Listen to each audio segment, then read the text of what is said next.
In this video, I'm going to show you how to reset File Explorer view in Windows 11. It's actually easy. So the first thing you're going to do is just click on this three dots at the top center, click on See More. After I click on this See More, click on Options. After I click on Options, on this general page, click on Restore Default. After I click on Restore Default, click on this View at the top.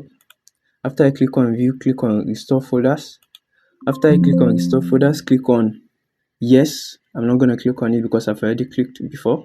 After I click on Yes on Reset Folders, come down again and click on Restore Default. After I click on Restore Default, then go to Search at the top. Then click on Restore Default again.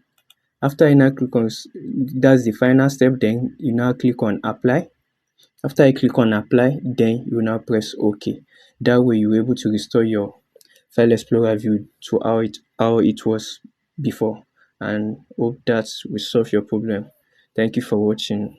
Please kindly like and subscribe to the channel if you find it helpful.